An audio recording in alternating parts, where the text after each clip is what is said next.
ser, por ejemplo, los termorreceptores, los cuales se activan por las variaciones de temperatura para generar sus potenciales de acción. Luego nos encontraremos con lo que vienen a ser propiamente los nocireceptores. Un detalle importante con respecto a los nocireceptores: estos son los receptores que van a dar la sensación conocida como dolor. El estímulo, pero, de los nocireceptores no es dolor, el dolor es solo la sensación. El estímulo de los nocireceptores es el daño o el posible daño que se pueda generar en el tejido. Luego tenemos los receptores electromagnéticos. El estímulo son las ondas electromagnéticas de la luz. Propiamente estos receptores, entonces, son los receptores que se encargan de lo que viene a ser la vista. Y por último tenemos los quimiorreceptores. Receptores que van a ser activados por alguna sustancia química específica para formar su potencial de acción. Ahí podemos encontrar los receptores del gusto, del olfato, así como también, ya habíamos conocido antes, unos quimiorreceptores que eran los quimiorreceptores a nivel de lo que son el callado aórtico, así como el seno carotídeo, los que medían los niveles de oxígeno, dióxido de carbono, etc. Pero también tenemos receptores que pueden medir la osmolaridad, los niveles además de glucosa, aminoácidos, ácidos grasos, etc. dentro del cuerpo. Una característica importante que tienen los receptores es que pueden estar realmente organizados en diferentes formas. Algunos de los receptores están formados por una estructura celular propia, quiere decir, cada receptor es su propia estructura. Pero también van a haber otros receptores que en realidad no son más que terminaciones nerviosas. Estos receptores son los que van a activarse entonces por potenciales de acción neuronales que podrían entonces luego transmitirse hacia el sistema nervioso central. Estas señales o terminales nerviosas podrían estar libres dentro de lo que viene a ser el tejido, podrían formar también grupos de neuronas, formando incluso bulbos de receptores, o inclusive se encuentran alrededor de otras estructuras, como en el caso de lo que vienen a ser los folículos pilosos. Estas terminaciones están alrededor de la raíz del folículo piloso, lo que permite también su activación. Por otro lado, como les decía, tenemos los receptores, que son sus propias estructuras celulares, donde encontramos, por ejemplo, corpúsculos de Pacini, Meissner, Krauss, Ruffini. Podríamos encontrar también aquí lo que vienen a ser, por ejemplo, los receptores electromagnéticos o fotorreceptores que se encuentran en la retina, los conos y los bastones, los receptores del olfato, del gusto. Aquí también entran los baroreceptores a nivel de aórtico o carotídeo. Todos estos receptores son una propia estructura celular y están unidos a una cadena de neuronas. Van a tener su propia vía neuronal para poder enviar ese potencial de acción, muy distinto de las terminaciones nerviosas que se activan y envían directamente el potencial de acción a través de su propia estructura. En el caso de los receptores, que son corpúsculos específicos, estos se van a unir a neuronas para poder enviar el potencial de acción hacia lo que viene a ser el sistema nervioso central. Unos términos que tenemos que ver en primer lugar: la sensibilidad diferencial. Quiere decir, cada receptor solo puede activarse con su propio estímulo. Si bien, por ejemplo, tenemos receptores químicos, pero dentro de los receptores químicos, por ejemplo, podríamos decir que tenemos receptores de sodio. Estos no se van a activar con potasio, cloro, calcio, magnesio, con ningún otro estímulo. Solo se activan con el sodio, nada más. O, por ejemplo, entre los receptores térmicos, entre los termorreceptores, vamos a tener solo dos tipos de receptores: los que se activan con el aumento de temperatura y los que se activan con la disminución de temperatura. No se van a activar con otro estímulo, un estímulo mecánico, un estímulo químico, o inclusive las ondas electromagnéticas no van a activar esos receptores. A eso se llama sensibilidad diferencial. Cada receptor solo se activa con su propio estímulo. Cada receptor, además, está generando un potencial de acción que debe enviarlo a través del sistema nervioso central. Una cadena de neuronas que vaya de un punto a otro del sistema nervioso se la conoce como vía neuronal. Así que vamos a encontrar una gran variedad de vías neuronales, ya sean sensitivas, ya sean motoras, Todas estas van a enviar potenciales de acción.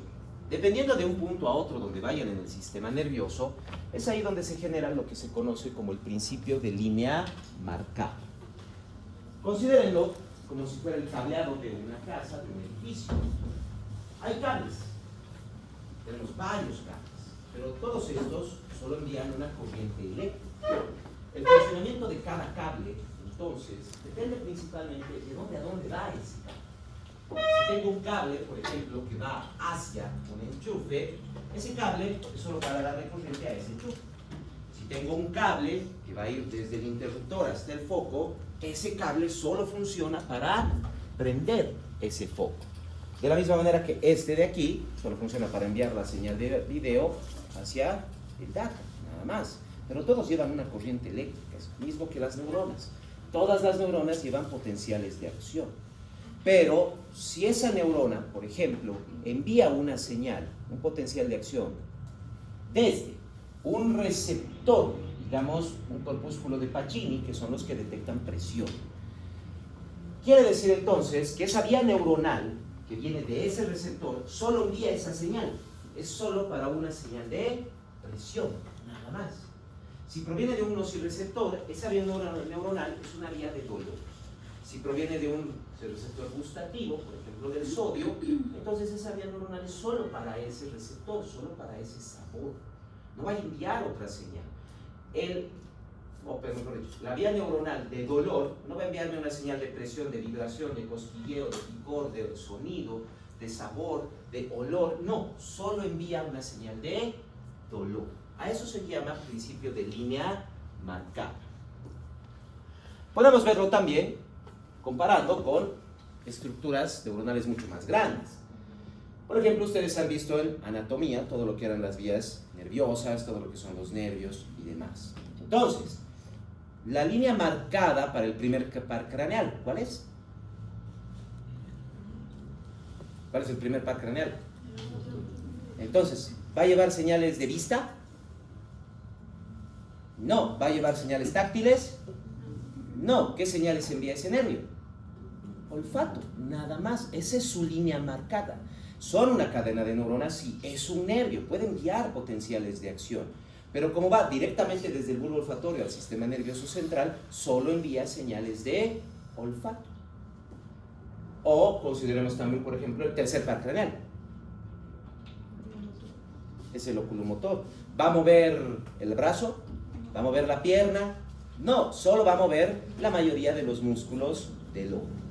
Entonces, esa es su línea marcada, es solo una vía que va a generar potencial de acción para generar la contracción de los músculos, de la mayor parte de los músculos del ojo. Así funciona la línea marcada. Tenemos entonces una gran variedad de líneas marcadas dentro de un solo nervio. Ustedes veían, por ejemplo, a nivel de el músculo, no, a nivel de lo que venían a ser los pares craneales, el nervio facial. Tiene tanto vías sensitivas como vías motoras. Las vías motoras van a un músculo específico, así que dentro podemos decir que tiene varias líneas marcadas de movimiento para ir a un músculo preciso para generar esos movimientos. Y al mismo tiempo, dentro del mismo nervio, tenemos vías neuronales, líneas marcadas de sensaciones, de la parte sensitiva, que van a llevar sensaciones, ya sean táctiles, ya sean gustativas. ¿Dónde? Al sistema nervioso central. Entonces, dentro del mismo nervio podemos tener varias líneas marcadas, varias vías neuronales, pero cada una, no se olviden, funciona para una función específica. No va a tener otras funciones, no va a tener otra función, por así decirlo, u otra característica, porque va de un punto específico del sistema nervioso hacia otro punto específico. Habíamos visto que a nivel de lo que son los receptores, tenemos por su estímulo 5 diferentes tipos: mecanoreceptores, termoreceptores, nociceptores, electromagnéticos y quimioreceptores. Todos estos, si bien envían señales sensitivas distintas, se activan por diferentes estímulos, pero tomemos en cuenta algo. Todos los receptores deben enviar esa señal sensitiva a través de una vía neuronal, o sea, a través de un potencial de acción. Entonces, deben los receptores convertir su estímulo en un potencial de acción. Y esa es la función común que tienen todos los receptores. Se conoce como transducción. Van a tomar su estímulo y van a generar un potencial de acción. A esto lo vamos a conocer como el potencial del receptor. Es la característica que van a tener para poder generar esos potenciales de acción. En el caso de los mecanorreceptores, donde tenemos una gran variedad, Ruffini, Pacini, Mesner, Krauss, pero también podemos encontrar, por ejemplo, lo que vienen a ser receptores como los del oído. Los del oído también son receptores mecánicos porque perciben las vibraciones del sonido. O inclusive podemos encontrar los del equilibrio, que también van a detectar el movimiento a través del líquido y van a poder generar entonces, por el movimiento del líquido, un potencial de acción. Todos estos receptores mecánicos van a activar su potencial por la deformidad de la membrana celular. Ese va a ser su mecanismo para generar su potencial de acción. O sea, ese va a ser propiamente su potencial del receptor, el mecanismo por el que se activa. En el caso de los mecanorreceptores, como por ejemplo aquí tenemos el ejemplo de lo que es un corpúsculo de Pacini. En el momento en que se presiona alguna parte del cuerpo, se va a deformar el corpúsculo de Pacini. Y al deformarse, se deforma la membrana. Esa deformidad permite la apertura de los canales iónicos, principalmente los de sodio, provocando entonces la despolarización del receptor. Esa despolarización va a fluir por la membrana del receptor hasta unirse a las neuronas. Y de ahí empieza a pasar el potencial de acción hacia el sistema nervioso central. Entonces, los mecanorreceptores, mediante la deformidad en las membranas celulares, van a activar el potencial por la apertura de canales iónicos. En el caso de los termorreceptores, el potencial del receptor es distinto. No es un efecto mecánico. Estamos hablando aquí de aumento o disminución de la temperatura. Entonces, estos receptores van a activar el potencial de acción por cambios metabólicos. El aumento o la disminución de la temperatura van a provocar dentro de los termorreceptores una modificación en su metabolismo. Esa modificación va a alterar el líquido intracelular y puede provocar la apertura de los canales de sodio, generando entonces el potencial de acción, el cual luego se va a transmitir al sistema nervioso para su interpretación. En el caso de los nociceptores, esto sí es un poco más especial. No nos olvidemos que estos receptores son terminaciones nerviosas libres. De la misma manera podemos decir de los termorreceptores. Pero los nociceptores, como les decía hace un momento, su potencial de acción es lo que interpretamos como dolor, pero no es el dolor el estímulo, es solo la sensación. El estímulo es el daño, pero hay muchas formas de generar un daño. Entonces estos receptores pueden activarse directamente por el daño en el tejido. Un daño que podría provocar, por ejemplo, la misma ruptura de la membrana celular de la neurona, provocando su potencial de acción, porque eso va a permitir el movimiento de sodio. Podría generarse también por compresión, podría generarse también ese estímulo por la liberación de sustancias químicas producto de lesión o antes de una lesión en el tejido, como sustancias inflamatorias. Ustedes vieron en tercer semestre en inmunología los diferentes mediadores químicos de la inflamación. Algunos de esos mediadores actúan sobre la membrana de estas terminaciones nerviosas y estimulan su potencial de acción. Entonces generan también una señal que se traduce como dolor. En el caso de los receptores electromagnéticos, obviamente los conos y los bastones en la retina, las ondas electromagnéticas de la luz van a generar también modificaciones metabólicas internas dentro de la célula. Dentro de los conos y de los bastones, entonces la luz va a provocar la activación de vías enzimáticas, las cuales van a provocar la apertura o cierre de canales iónicos, generando también el potencial de acción. Y por último tenemos los quimiorreceptores. Estos son los más sencillos, ya que directamente el canal iónico está unido a un receptor químico. Así que cuando la sustancia química se une a ese receptor, el canal se abre y va a permitir la despolarización del receptor, generando su potencial de acción. Ahí estamos viendo propiamente lo que va a hacer entonces los diferentes mecanismos que van a generar los receptores, o sea, sus potenciales. La amplitud del potencial, o sea, la intensidad del potencial de acción que se va a generar, depende también mucho de estos estímulos. Van a haber algunos receptores que van a encontrarse, por ejemplo, su potencial en reposo y su umbral que están bien cerca, por lo tanto con pocos estímulos generan un potencial. Dentro del mismo grupo de receptores van a haber otros que van a tener un potencial de membrana un poco más alejado del umbral. Entonces van a necesitar un mayor estímulo para poder generar ese potencial de acción. Dentro del mismo grupo, entonces, podemos encontrar receptores que van a responder más fácilmente y otros que van a responder un poco después ante un estímulo, generando entonces que los receptores puedan detectar inclusive variaciones en el estímulo, en la intensidad principalmente. Una vez que alcanza a generarse el potencial suficiente, ya conocemos, el umbral va a activarse. Y dependiendo propiamente de estos voltajes, podemos percibir la intensidad o potencia de esos estímulos, de esas situaciones. Otra característica que también van a tener muchos receptores, si bien no todos, es que tienen una capacidad de adaptación. O sea, por más que permanezca el estímulo, pueden repolarizarse y dejan de enviar el potencial de acción. Podemos ver también el ejemplo de lo que son los corpúsculos de Pacini. Una vez que se deforma la membrana, se abren los canales iónicos. Si se mantiene deforme la membrana, no va a permanecer el potencial de acción, sino que los mismos receptores, mejor dicho, los mismos canales iónicos, se van a adaptar a esa nueva forma de la membrana y van a cerrarse. Se cierran. Entonces ya no envían el potencial de acción. Sigue el estímulo, sigue la deformidad de la membrana, pero ya dejó de enviarse el potencial de acción, ya se ha repolarizado la membrana, acaba de adaptarse. Si vuelve a modificarse la membrana, otra vez se van a abrir los canales iónicos y vuelve a aparecer el potencial de acción. Algunos receptores se pueden adaptar extremadamente lento o extremadamente rápido. Claro, hay receptores que van a tardar en adaptarse, otros lo van a hacer más rápido. Los que más tardan, por ejemplo, generalmente van a ser aquellos receptores que tienen su potencial de acción, o propiamente su potencial de receptor, generado por modificaciones metabólicas, ya que tienen que cambiar por completo internamente en la célula sus metabolismos. Entonces toma un poco más de tiempo que puedan adaptarse.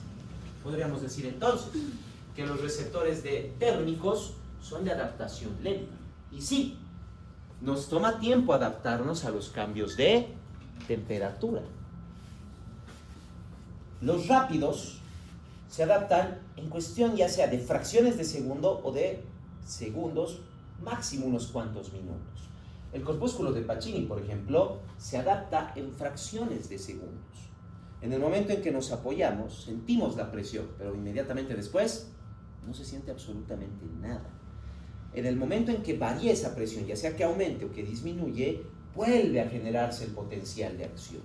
Los receptores de adaptación lenta son señales tónicas, quiere decir, siempre nos andan informando de la intensidad de la señal sensitiva. En cambio, los receptores de adaptación rápida, como los de Pacini, son fásicos, nos indican velocidad, inclusive podemos ver esas señales para generar una predicción de algún movimiento. Lo mismo, seguimos con el ejemplo del corpúsculo de Pacini. En el momento en que nos apoyamos en algún lado, percibimos la presión, pero luego dejamos de percibirla. Es inmediato. Ahora, si cambia esa presión, si aumenta, quiere decir que o me estoy inclinando más o la pared se está viniendo contra mí. Puedo predecir, tengo que corregir mi postura porque de lo contrario puede haber algún problema. O no solo aumento, puede empezar a disminuir la presión. Voy a percibir esa disminución. Estoy dejando de apoyarme en la pared. Tengo que generar más control motor en mi cuerpo para evitar caer. Entonces, lo puedo utilizar como predictivo. Los receptores van a cambiar entonces de esta manera en adaptación lenta o adaptación rápida. Muchos de los receptores mecánicos son de adaptación rápida. Algunos extremadamente rápidos, como los receptores de vibración. Los receptores de vibración se adaptan en milésimas de segundo. De tal manera que nosotros podríamos percibir, por ejemplo, unas 50, 100, 200 vibraciones por minuto. Claro, hay un límite para esa adaptación.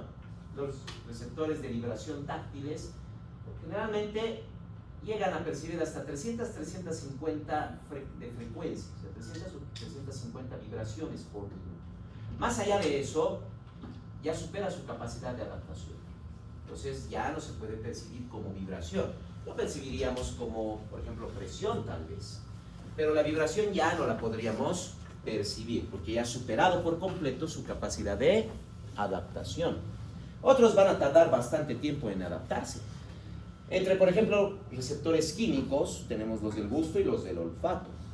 El olfato, si bien no es tan rápido como los de Pacini, como los de vibración, pero pueden adaptarse al estímulo los receptores del olfato en más o menos 3 a 5 minutos. Es el tiempo que tardaríamos en dejar de percibir un olor si es que es muy fuerte en el ambiente.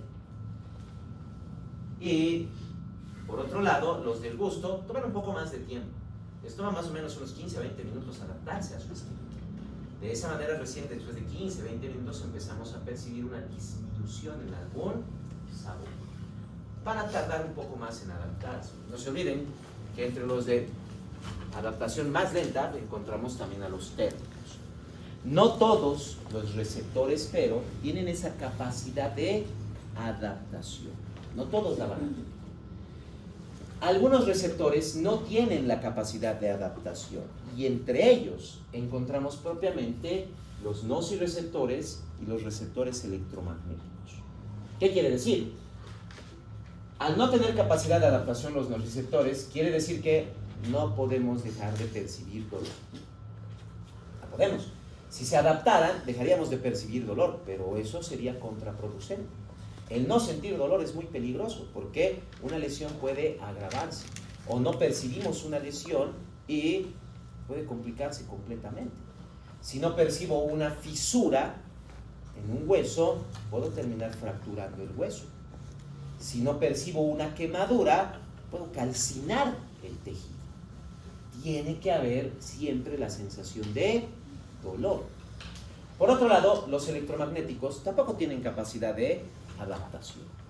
Porque si se adaptaran, dejarían de enviar el potencial de acción.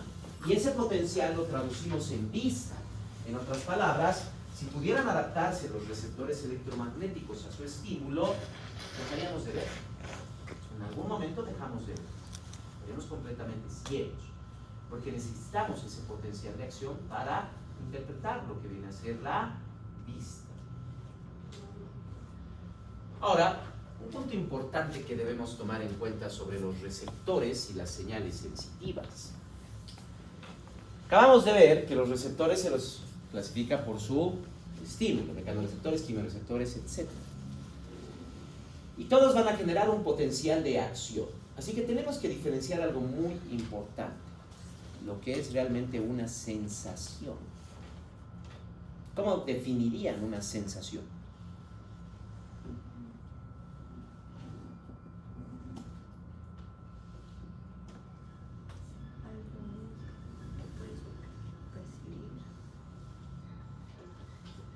¿Qué es una sensación? O sea, sensaciones, por ejemplo, dolor, sensaciones, por ejemplo, frío, sensaciones, calor, sensaciones, sonido. ¿Qué es una sensación?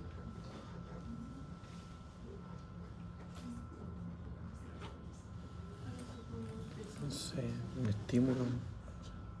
Claro, percibir, pero ¿qué es percibir? ¿Qué es todo eso?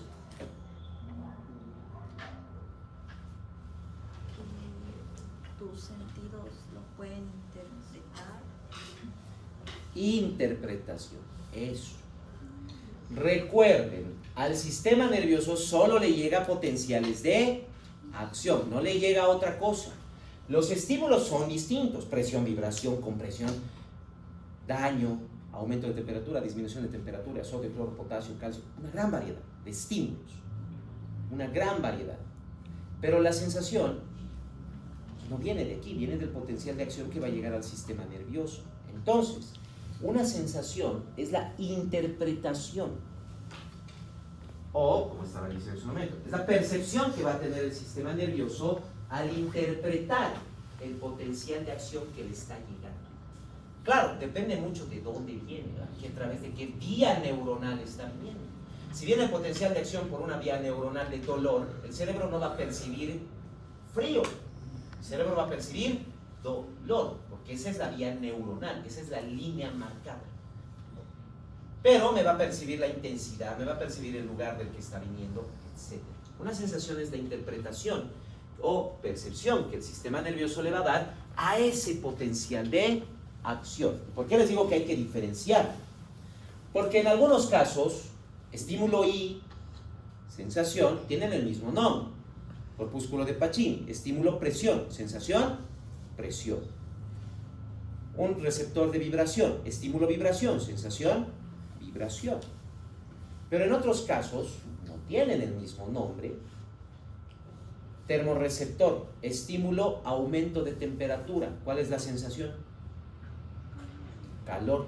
Si el estímulo fuera disminución de temperatura, la sensación es frío. ¿Ven? No es exactamente lo mismo. Por otro lado, hay veces en que el mismo estímulo en diferentes receptores nos da diferente sensación. Y puede ser también al revés. Varios estímulos distintos podrían generar la misma sensación, aunque vayan por diferentes vías neuronales. Ahí les puedo dar, por ejemplo, el ejemplo del sodio. El sodio a nivel del gusto se traduce en la sensación de salado. El sodio a nivel de los osmorreceptores del cuerpo técnicamente no tiene una sensación consciente, porque es lo que controla los niveles para la función renal, por ejemplo, pero sí nos puede dar una sensación, sed. Porque si suben mucho los niveles de sodio, va a haber demasiada presión osmótica en los líquidos corporales, lo que va a provocar entonces que querramos tomar líquidos para diluir el líquido corporal. Entonces nos va a dar una sensación de sed. O diferentes estímulos que pueden terminar en la misma sensación. A nivel del gusto, tenemos receptores de sodio, cloro y potasio. Se van a activar solo con sodio, solo con cloro o solo con potasio, pero los tres dan la misma sensación, salado. Entonces ya sea el cloro, el sodio o el potasio, es lo mismo, salado. Entonces varios estímulos con la misma sensación, o un estímulo que dependiendo del receptor puede generar diferentes sensaciones. Otro, en los mecánicos, por ejemplo. A nivel de la piel, el receptor de vibración solo lo percibimos como vibración, pero a nivel del oído, esos receptores de vibración nos van a dar la sensación de sonido. Nos van a dar la sensación de sonido, una frecuencia, un volumen, eso nos van a dar. Todos los receptores entonces, no se olviden, tienen un estímulo, todos funcionan de la misma manera, generan transducción, enviando un potencial de acción al sistema nervioso, y la sensación es la interpretación que le va a dar el sistema nervioso a ese potencial de acción, dependiendo mucho de dónde viene, a través de qué línea neuronal, de qué vía neuronal, de cuál es la línea marcada, interpretando no solo la sensación, sino también de dónde viene, porque sabe exactamente por dónde viene esa vía neuronal, y también, dependiendo del voltaje, la intensidad o potencia de ese estímulo. Claro, entre medio, viendo si tienen capacidad o no de adaptación. Así como van a funcionar su gran mayoría los receptores que se encuentran distribuidos en todo el cuerpo. Y son sensaciones que provienen tanto de la piel, de la parte interna, de los diferentes órganos, o sea, van a informar al sistema nervioso de todo el funcionamiento corporal, además de todo lo que se encuentra fuera del cuerpo, esa interacción que va a tener el cuerpo hacia el exterior. Y todas esas señales tienen que ir al sistema nervioso. Y van a ir propiamente a través de lo que vienen a ser las diferentes fibras nerviosas. Un nervio, no se olviden, un nervio no es solo una cadena de neuronas. Un nervio está formado por múltiples cadenas de neuronas. De la misma manera que un cable no es solo un filamento, son múltiples los filamentos que pueden conformar un cable. Entonces, en esas neuronas hay diferentes vías neuronales. Muchas van a ir en dos sentidos, porque hay muchas de señal sensitiva y también ahí mismo encontramos vías motoras. Entonces tenemos nervios motores, nervios sensitivos, de todo tipo. Y van a estar interconectados entre sí. Y para poder determinar la intensidad de las señales, igual encontramos los mecanismos de sumación espacial, sumación temporal y facilitación. Ojo, ya está hecho el potencial de acción. Esos mecanismos los habíamos visto en la anterior clase para ver lo que vienen a ser las diferentes formas de generar un potencial de acción con estímulos pequeños que normalmente no podrían provocar ese potencial de acción. Pero para la intensidad de las señales sensitivas también se utilizan estos mecanismos para ver lo que vienen a ser los voltajes de las líneas marcadas de las vías neuronales. La sumación espacial. Si llega una señal a través de solo una neurona, solo una vía neuronal, bueno, la señal sensitiva es bastante suave. Pero si está llegando por 3, 4, 5, 20 vías neuronales, el voltaje se aumenta, el voltaje incrementa. Hay un mecanismo de sumación espacial, lo que nos va a indicar entonces que la señal es muy intensa, hay demasiado estímulo. La sumación temporal. ¿Puede llegar esa señal solo por una neurona? Sí, pero si se repite constantemente, el voltaje va incrementando, provocando entonces que esa señal sensitiva se vuelva cada vez más fuerte, más intensa. Y la facilitación nos va a generar el mismo punto. Por un lado, a estas 4 neuronas se conectan solo 2, pero puede que esta genere el potencial de acción. Claro, va a pasar por la vía A, la B y la C. La D no está conectada a la 1. Si viene el potencial de acción por la segunda vía, la D se va a activar. Pero recuerden que la B y la C ya se activaron por la 1. Entonces el voltaje en estas dos va a ser mayor, porque están en facilitación. Lo que va a permitir entonces que se pueda percibir una mayor intensidad en esa sensación. Los mismos mecanismos que activan las neuronas pueden también utilizarse para determinar lo que es la intensidad de las señales sensitivas. A medida que se van transmitiendo, las neuronas tienen que empezar a organizarse. Se van a organizar en lo que conocemos como campos de estimulación. Un campo de estimulación es una área del cuerpo inervada por un solo nervio. Pero no se olviden que en ese nervio hay diferentes vías neuronales. Así que en esa área del cuerpo, y como se clasifica propiamente, un campo de estimulación es un área del cuerpo que, si bien está inervada por un solo nervio, pero presenta múltiples receptores. El detalle es que presenta solo uno de cada tipo de receptor posible en esa parte del cuerpo.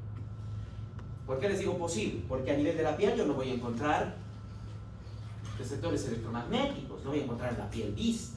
Pero en la piel sí puedo encontrar receptores de vibración de presión, receptores de dolor, receptores de aumento de temperatura, receptores de disminución de temperatura, una gran variedad de receptores. Pero solo hay uno, solo hay un hito de cada tipo. Eso es un campo de estimulación. Los campos de estimulación varían bastante en tamaños. Pueden ser extremadamente pequeños, como milimétricos, y otros también un poco más grandes. En práctica van a ver cómo se pueden generar estas, o revisar qué tan grandes pueden ser los campos de estimulación. Pero algo muy importante, cada campo de estimulación, como les decía, solo presenta un receptor de cada tipo. Entonces, si yo tengo un campo de estimulación, digamos, del tamaño de esta neurona, solo hay aquí un receptor de presión, solo hay un receptor de presión. Entonces, si yo toco aquí, me va a percibir presión. Si toco aquí, me percibe el mismo tipo de presión, porque sigo sobre el mismo receptor. Si muevo aquí, lo mismo.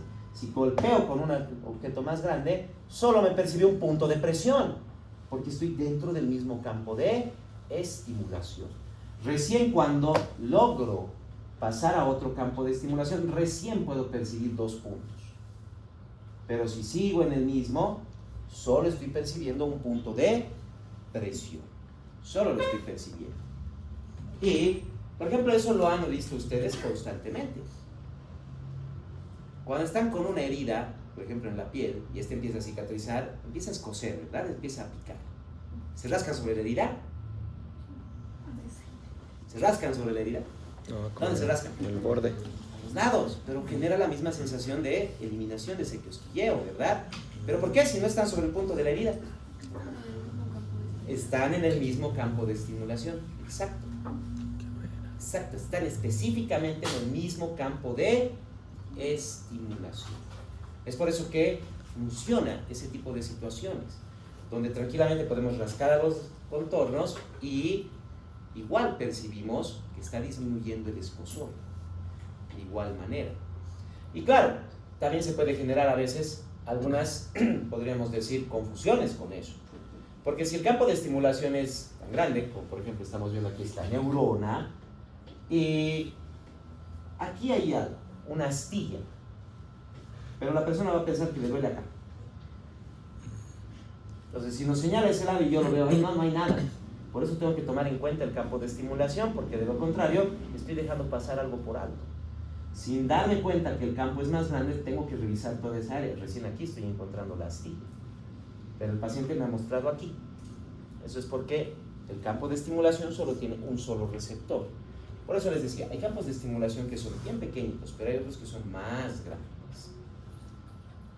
Además, las vías neuronales se van a ir conectando dentro de los nervios de diferentes formas, generándonos inclusive mecanismos de excitación, mecanismos de facilitación, como lo que estábamos viendo aquí hace un momento, y también podrían generar inhibición neuronal, provocando lo que conocemos como zona inhibidora. Hace rato les había dicho, estimulación, estimulación. Entonces las vías facilitadas y con mayor voltaje son la B y la C, porque reciben estimulación de ambas neuronas. Pero ¿qué pasa si la 1 es estimuladora y la 2 es inhibidora? Entonces va a venir el potencial de acción, estas tres no me van a funcionar, solo va a funcionar la vía A. Esta es la zona de inhibición. ¿Para qué sirve una zona de inhibición entonces? Para poder precisar con más detalle una señal sensitiva. Si no tuviéramos una zona inhibidora, por ejemplo, a nivel de la retina, todo lo que vemos sería borroso. La zona inhibidora nos permite ver con nitidez, porque solo permite que una señal pase y las otras se van a bloquear, haciendo que todo lo que veamos, todos los contornos, todas las luces que veamos, tienen un borde bien definido. Nos da la nitidez en la visión, una zona inhibidora. Y claro, las podemos encontrar en diferentes sensaciones para poder determinar o encontrar fácilmente una señal sensitiva de entre varias. Las zonas inhibidoras nos van a ayudar en eso. Los nervios, como ustedes vieron en anatomía, no son todos iguales, ¿verdad? Algunos son más gruesos, otros más delgados. En histología han visto que hay nervios que tienen más mielina, otros tienen menos mielina y algunos que casi no tienen nada de mielina.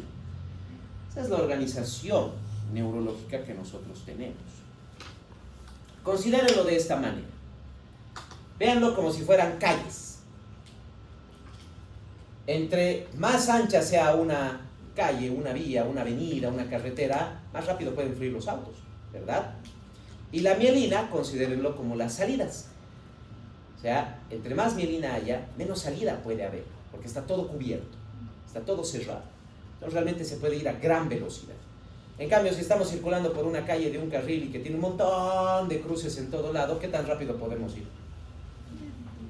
No se puede. Ese es lo único que tienen que ver aquí. ¿Qué quiere decir?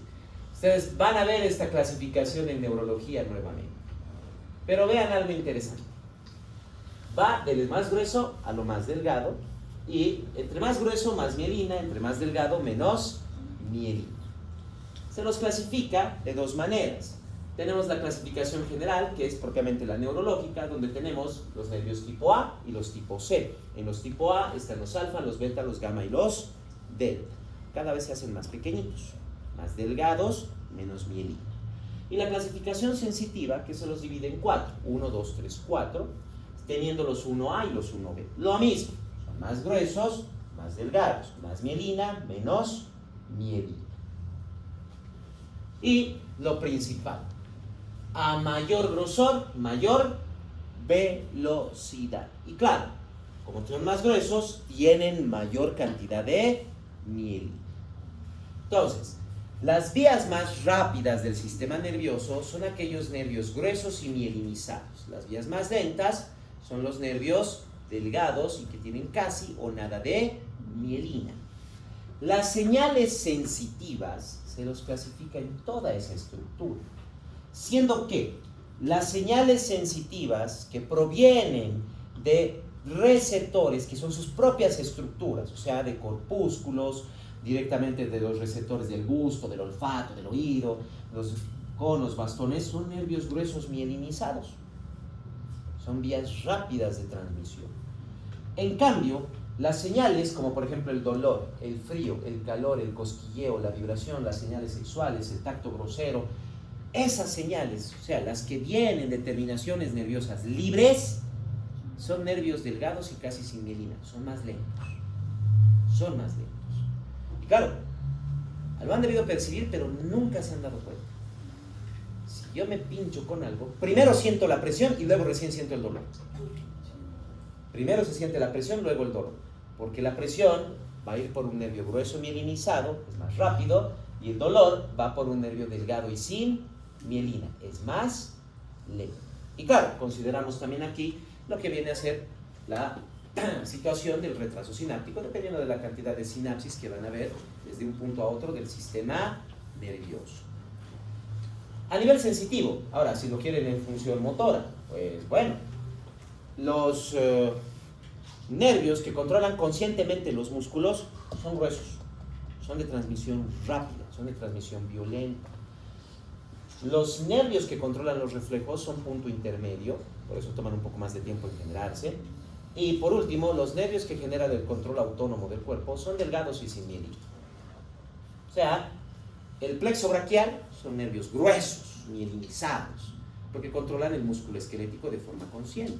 El nervio vago, que es el que controla las funciones motoras internas del sistema digestivo, la que controla la respiración, etc., es un nervio delgado y con poca mielina, porque es autónomo. Esos van a ser más delgados.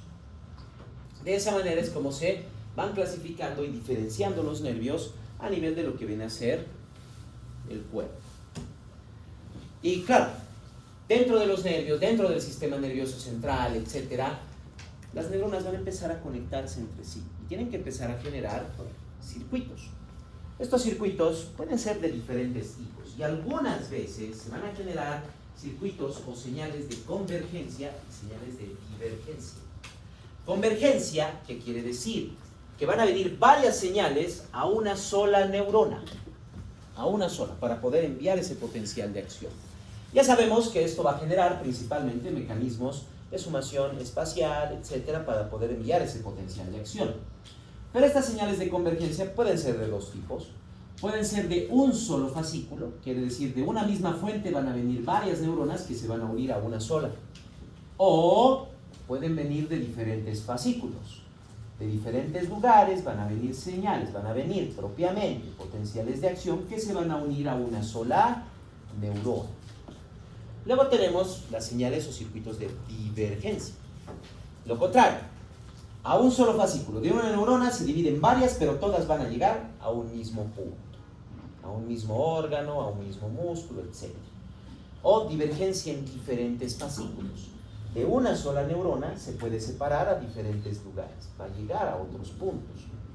Y claro, podemos ver muchas de estas señales en ejemplos que ya habíamos visto antes. Las señales de los quimio y baroreceptores, principalmente de los quimioreceptores a nivel respiratorio, ¿recuerdan?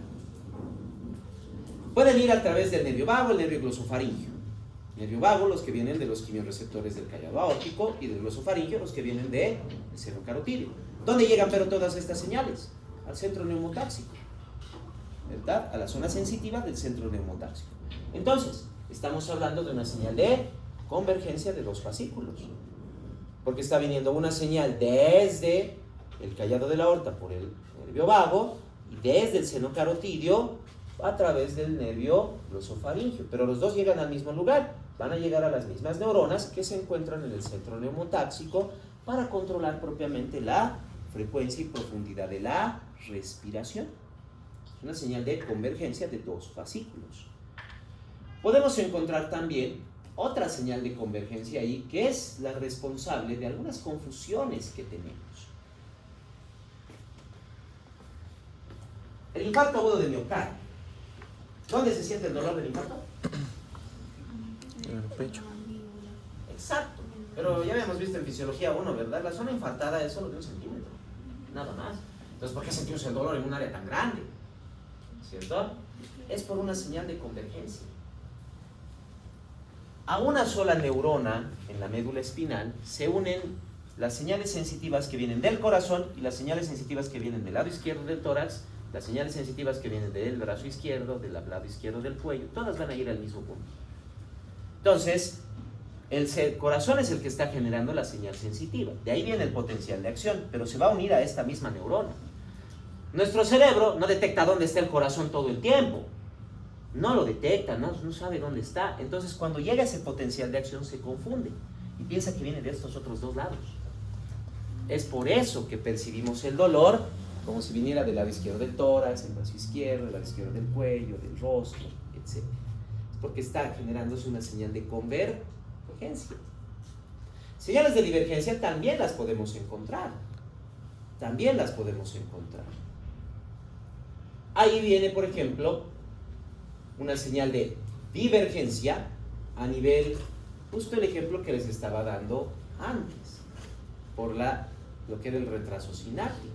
Si yo toco una superficie extremadamente caliente, se va a generar una señal de dolor, ¿verdad? Pero, recuerden lo que les decía, por el retraso sináptico, mi mano ya se ha movido para el momento en que estoy percibiendo el dolor. Quiere decir que a nivel de la médula ha habido una señal de divergencia en dos fascículos. La señal de dolor ha llegado a la médula y ahí se ha dividido en dos lados. Por un lado ha ido a generar el movimiento y por otro lado ha subido al sistema nervioso para informarme que me está generando un dolor, que me estoy quemando. Entonces ha habido una señal de divergencia en dos fascículos. Ahora, una señal de divergencia en un solo fascículo. Esto lo hemos visto en la placa motora.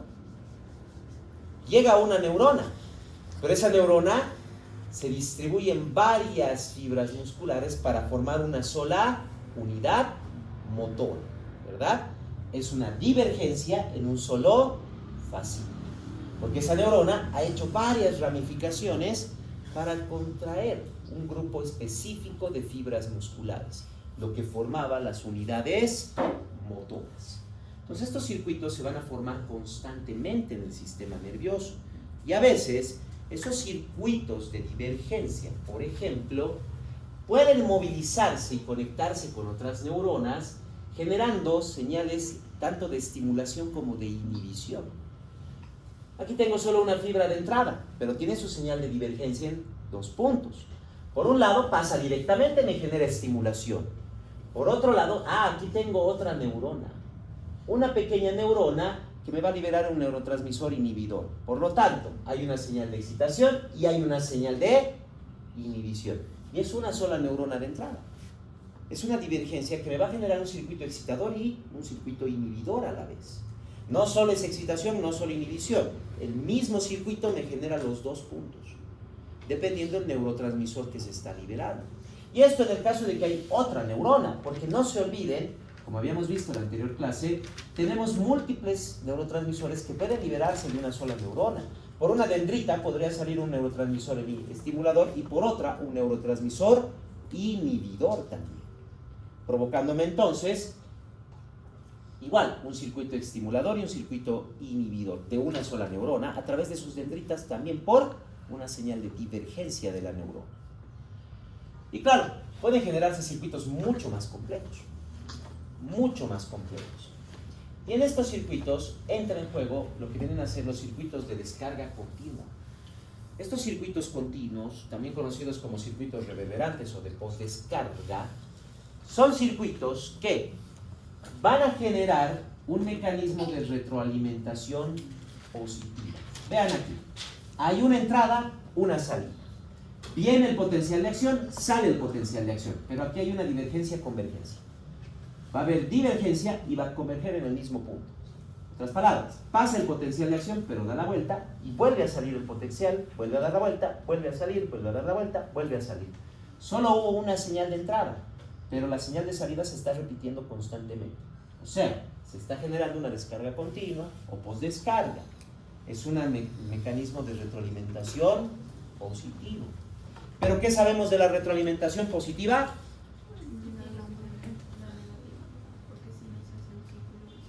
Exacto. Si no tiene un control que lo detenga, provoca básicamente un círculo vicioso que puede llegar a la muerte del paciente. Y ese es el problema que tenemos con esos circuitos reverberantes, que podrían provocarnos esas situaciones letales para el paciente. Entonces, normalmente los circuitos reverberantes del sistema nervioso siempre tienen que tener su circuito inhibidor. Este es el circuito reverberante normal, que puede tener facilitación, puede tener también su inhibición, pero debe tenerla, porque de lo contrario, la retroalimentación positiva se va a activar. ¿Y dónde está el peligro, por ejemplo, en esa retroalimentación positiva?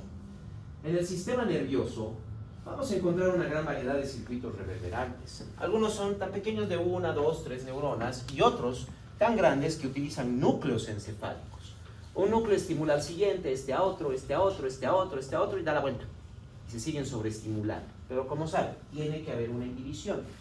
De lo contrario, ¿qué está pasando? Recuerden que ha habido una vía de entrada y van a estar saliendo múltiples de señales de salida. Se está repitiendo, repitiendo, repitiendo, repitiendo, repitiendo. Ese es un mecanismo que habíamos visto de aumento de voltajes. Es la sumación temporal. A medida que se va repitiendo, obviamente, estoy hablando de la retroalimentación positiva, el círculo vicioso. Lo mismo que al acercar un micrófono a un parlante, ¿verdad? El sonido cada vez se hace más fuerte, más fuerte, más fuerte, más fuerte. Se está amplificando. Aquí también se está amplificando el voltaje. La sumación temporal me va a empezar a amplificar el voltaje. Las neuronas en el cerebro están nadando en líquido, en el líquido cefalorraquídeo. Entonces hay líquido extracelular, líquido cefalorraquídeo, etc. El voltaje va a empezar a salir de la neurona. Es una carga eléctrica ya muy fuerte. Entonces, aquí está el circuito reverberante, digamos. Entonces, aquí el voltaje va a empezar a extenderse, va a empezar a moverse por el resto de la masa encefálica. Va a seguir moviéndose. Estamos aquí en el lóbulo occipital, básicamente es la parte de la vista. Ya me está empezando a activar otras áreas visuales. Entonces la persona empieza a percibir luces, manchas, etc. Si fuera, por ejemplo, en el lóbulo temporal, ahí están el gusto y propiamente el oído. Entonces la persona podría empezar a percibir sabores, empezar a escuchar sonidos. Aquí arriba va a estar la corteza sensitiva general. Entonces la persona puede empezar a sentir presión, vibración, cosquilleo o algún movimiento. Sigue aumentando el voltaje, sigue pasando por el sistema nervioso. Va a llegar acá, lóbulo frontal. Entonces el voltaje, la carga eléctrica me acaba de generar un shock en el lóbulo frontal, porque es una carga eléctrica fuerte. Acaba de descargarse todo el lóbulo frontal. El lóbulo frontal es de la conciencia. Entonces mi paciente pierde el conocimiento.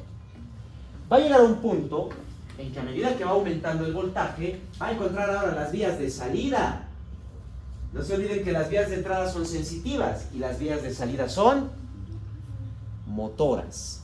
Entonces la carga eléctrica va a empezar a salir del sistema nervioso por las vías motoras. Los nervios motores, ¿dónde van a llegar? A los músculos. Entonces todos los músculos van a empezar a tensarse por la carga eléctrica, toditos se van a contraer. La médula no permite eso.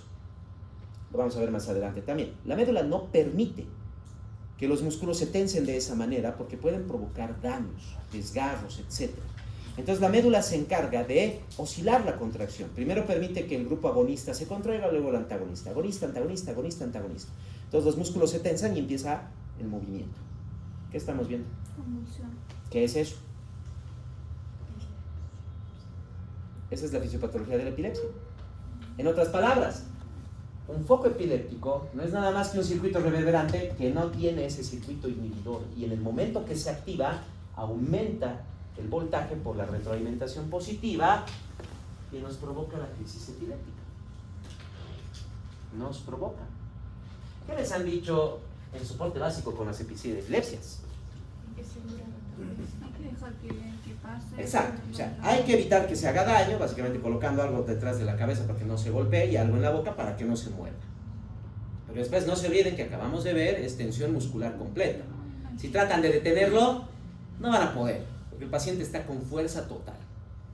no van a poder. Ahora, si tienen más fuerza que el paciente y lo detienen, por ejemplo, con un niño, mucho cuidado, él está en fuerza máxima y eso puede provocar desgarros musculares, desgarros de tendones, porque le están conteniendo y peor aún, desinserciones musculares. Entonces, por eso dejamos que siga nomás la crisis epiléptica, es solo evitar que se haga daño al paciente. Porque la crisis va a detenerse. ¿Y por qué se detiene? ¿Alguna inhibición? Vayan pensando en eso, que en un momento vamos a ver esa inestabilidad.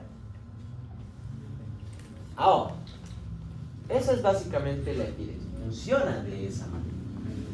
Claro, es un circuito reverberante que no tiene su inhibición. Dos formas en que puede pasar eso, y las dos formas que puede haber una epilepsia. O es una epilepsia congénita, quiere decir que se formó el circuito reverberante, pero no se formó el circuito inhibidor. O puede ser epilepsia adquirida. Sí estaba el circuito inhibidor, pero por algún motivo desapareció esa inhibición. Esas neuronas se rompieron, murieron o algo. Eso puede ser por un golpe, eso puede ser por hipoxia, eso puede ser incluso por alcohol, drogas, etc. Diferentes situaciones que podrían provocar que desaparezca esa neurona inhibidora. Entonces, el circuito reverberante normal que existía ahora es patológico. Diferentes formas en que se puede generar. Hay personas que durante toda su vida no tienen nada y de repente estaban jugando fútbol, han cabeceado y desde ese punto en adelante tienen epilepsia. Pero justo el movimiento fue de tal manera que rompieron una neurona y ya no volvió a regenerarse, ya no volvió a repararse, ya no hay el circuito inhibidor. Y a veces no solo con un golpe, por ejemplo, en la cabeza.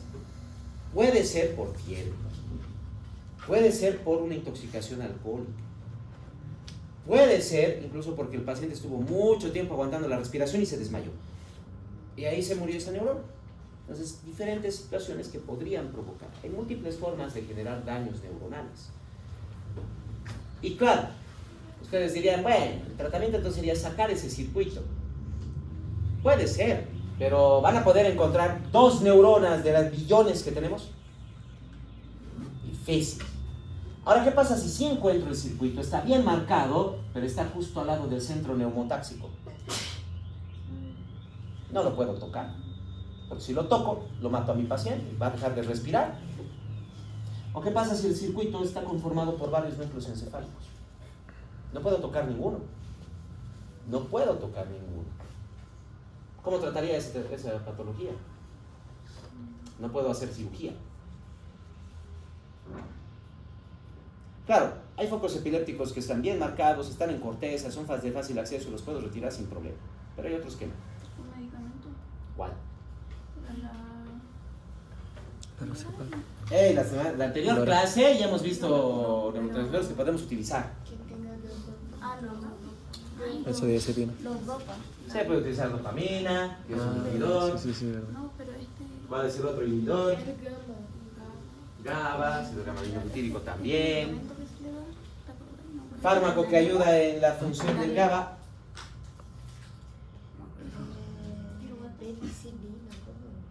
El de lesión, ¿no? Pero tiene su nombre. Ah, no sé. No sé. Benzodiazepinas, diazepam, lorazepam, etcétera. Esos también se utilizan para la epilepsia. Y claro, tenemos los anticonvulsivantes específicos que también los utilizamos. Entonces, vean, 2 clases, ya entendieron la fisiopatología de la epilepsia, tienen una idea del tratamiento. Solo les faltaría pasar farmacología nada más. Ya tienen para la epilepsia bastante conocimiento. Bien, tenemos entonces todos estos circuitos y acabamos de ver cómo incluso algunos circuitos pueden generar incluso inestabilidad en el sistema nervioso.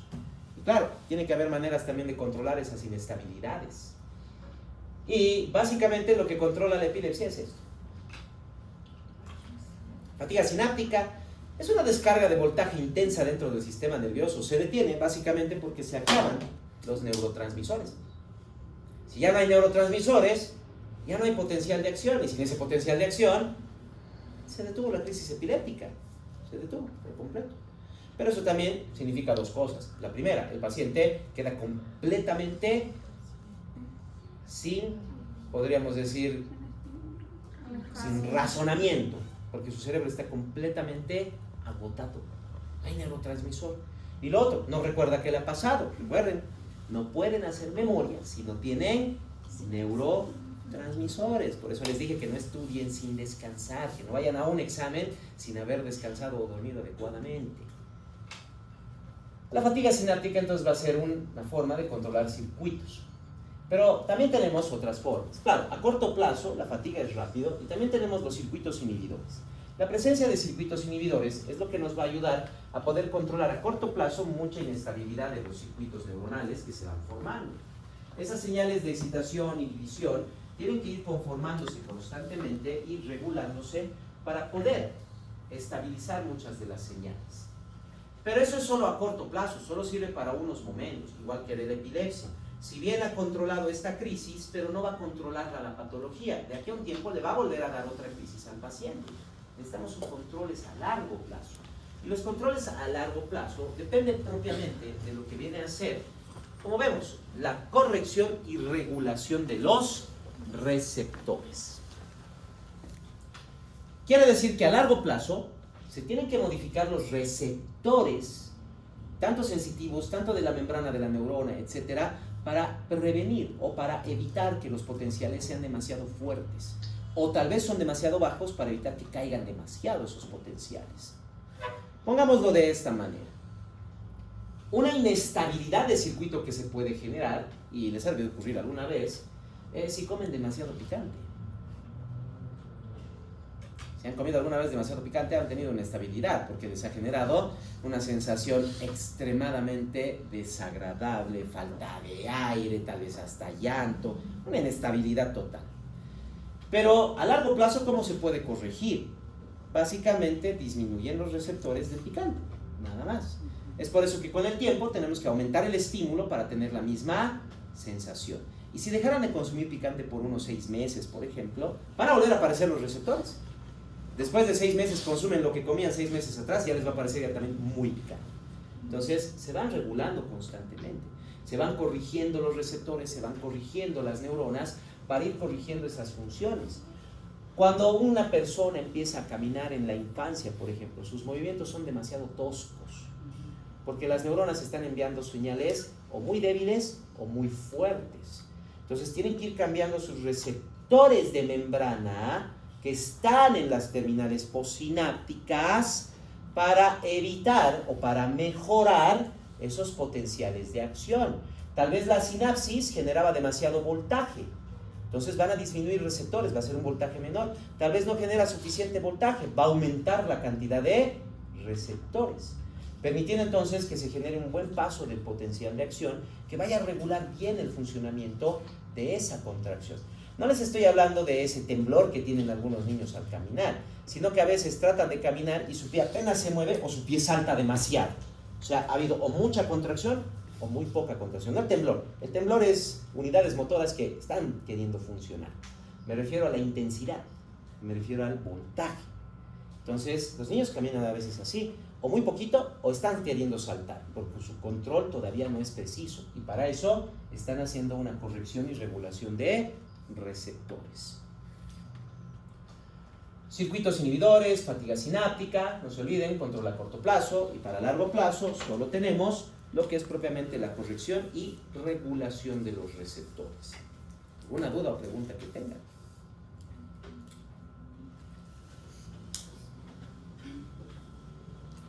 Dudas, preguntas.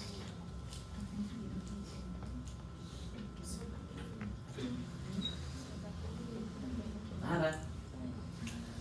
¿Por qué dijo de que terminaba el ataque de epilepsia? Por la fatiga. Se acaban los neurotransmisores por completo. Se acaban los neurotransmisores y ya no hay nada que mantenga el estímulo.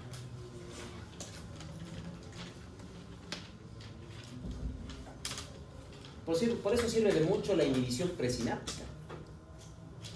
El GABA, las benzodiazepinas ayudan mucho porque no bloquean tanto como la dopamina. La dopamina realmente es bloqueo postsináptico y bloquea por completo funciones. El paciente dopado a veces tiene reacciones más lentas, a veces no tiene buenos reflejos, cognitivamente incluso puede tener problemas. Es por eso que a veces no los tratamos a los pacientes con epilepsia con dopamina durante el día, porque necesitan caminar, necesitan ir a su trabajo, etc. Durante el día más bien les damos GABA. porque si bien no lo va a inhibir por completo, pero al ser un inhibidor presináptico disminuye la liberación de neurotransmisor y nos está controlando bien que no se genere ese efecto de sumación espacial, pero temporal. Entonces, en el día los vamos a tener con GABA, en la noche con dopamina, y claro, siempre que se pueda, también tenerlos con los anticonvulsivantes específicos. Darle ese medicamento específico para controlar la epilepsia. ¿Otra duda? ¿Pregunta? ¿De qué dependía la amplitud del potencial? La amplitud del potencial depende propiamente de la cantidad de canales iónicos que se abran para ver el voltaje.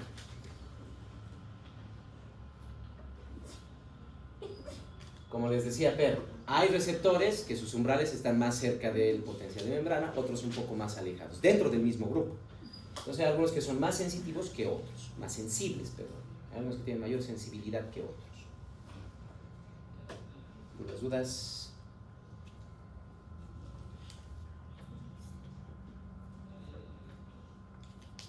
Espero que estén haciendo sus portafolios,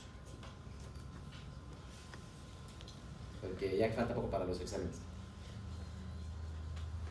La primera semana de septiembre ya empiezan los exámenes, así que vamos a 3 semanas de que empiecen. Espero que estén haciendo, no se esperen a última hora para estar haciendo.